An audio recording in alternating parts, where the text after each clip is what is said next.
The Florida Gators have never had a player drafted number 1 overall to the NFL, but their chances of that just increased yesterday after a really shocking move. On Friday, the Carolina Panthers sent shockwaves through the NFL as they traded up for the number 1 spot in April's draft. I'm going to tell you why that is huge for UF. It's huge for Florida, what Richardson's agent said, and reveal something that you guys might not have otherwise realized. So let's go ahead and jump right in.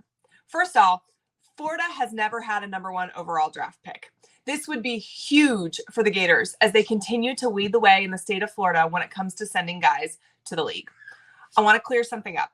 Too many Florida fans act like going to the league is all that matters when we watch college football.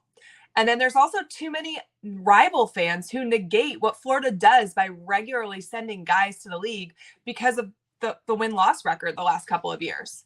Here's the answer to both of those things. Balance, right? Florida is elite at sending guys to the NFL. They just are. We have the best facilities. We have the best reputation. We play in by far the toughest conference.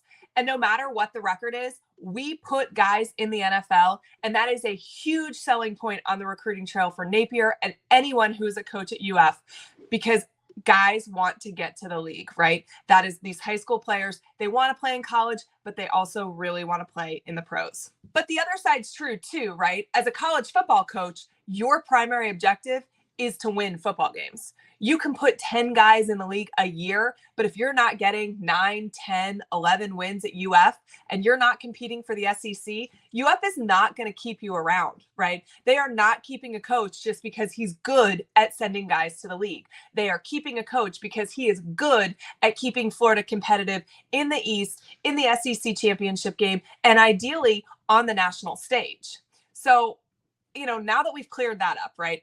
This is going to be a massive recruiting win if Anthony Richardson goes as a top pick. Even if he goes top 5, which honestly at this point seems really freaking likely, it's going to be huge for UF and recruiting.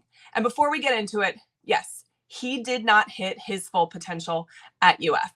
I think there's a lot of things that you can look at as to why that happened. And, there's some that the casual fan and even, reporters who have the opportunity to get a glimpse of practice every once in a while aren't necessarily sure why or how that happened, but he did not hit his full potential. But also, that doesn't matter. These recruits, really for the most part, are not massive Gator fans. They're not fanatics that live, breathe, and die college football like you and I, especially not for one specific team. This is going to be a big selling point for Napier. Huge. Even if he goes number 1, if he goes top 5, honestly, anywhere in the first round is going to help recruiting, but those top 5 spots would be massive. This is about the brand, right? The Gator head. It's going to be huge for recruiting. It's huge for the logo. It's huge for the brand. And think about this. UF currently has a 5-star quarterback committed to UF. DJ Lagway, 5-star guy. How huge is it to recruit, have the opportunity to say, hey, come on and play with the next number 1 draft pick. That's what we do here at Florida. We get number 1 draft picks at QB. We get guys to the league. This is something that UF 100% is going to capitalize on them. Now, will the Panthers actually take AR? That's a completely different question, right? But Cameron Wolf of the NFL Network wrote at the Combine that the Panthers loved what they saw from Richardson, and they were heavily interested in trading up for him. That was prior to all of this happening. So what did they do a week later? They traded up for the number 1 overall pick.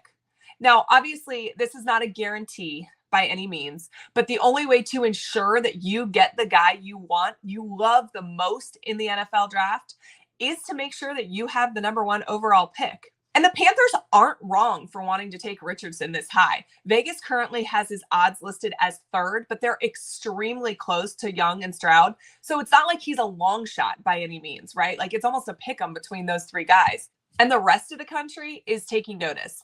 They saw what Anthony Richardson did at the Combine. They saw the kind of talent that he has. They saw what he is capable of. There is no reason that kind of talent can't be developed. The NFL saw it. The college world saw it. Even Nick Saban took notice.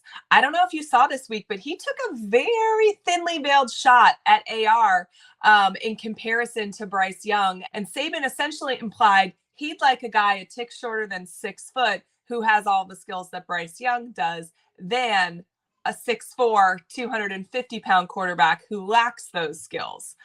Saban remembers what it was like to play a Florida team that was fully bought in, fully invested. He knows what that looks like. He also knows what Napier's doing, right? He knows the army that Napier's building. He knows the process that he's going through.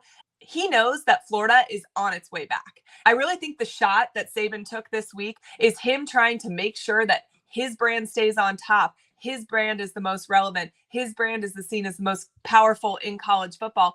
I don't think that Saban loves the idea of Florida having a quarterback potentially going number 1 overall. And, maybe he should be concerned.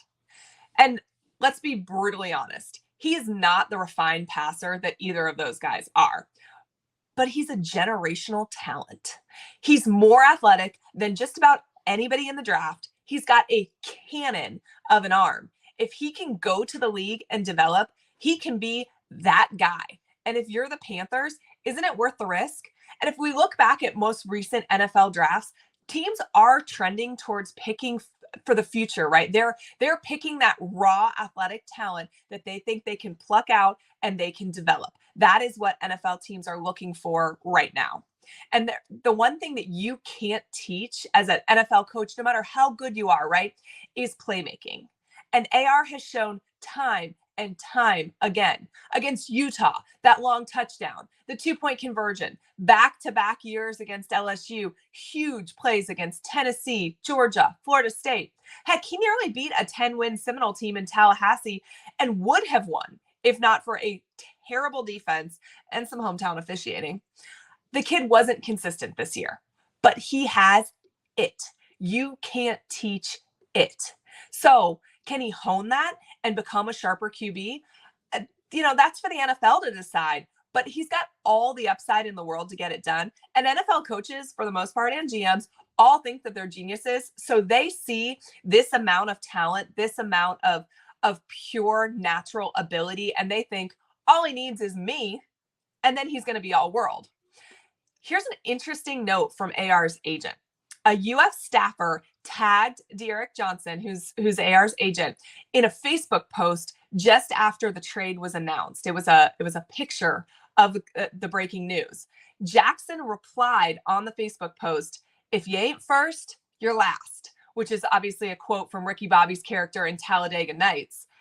So I think it's very, very possible that they're aware of what's going on. I don't think that AR is a lock to go number 1 in next month's draft, but I think that there's a lot better chance today than there was yesterday. And I truly believe he is for sure going to go in the top 10 and honestly, most likely in the top 5. And at the end of the day, no matter what your thoughts are about his somewhat inconsistent play on the field, he is a Gator and Gators support Gators. This would be a massive win for recruiting. So hopefully we see a Gator chomp when Commissioner Goodell announces the first picks in the NFL draft this year. How cool would that be? It is something this program has never seen, has never had. I know I cannot wait for it. And if you want to know more about the recruits that are on UF's campus right this minute, do me a favor and click right here.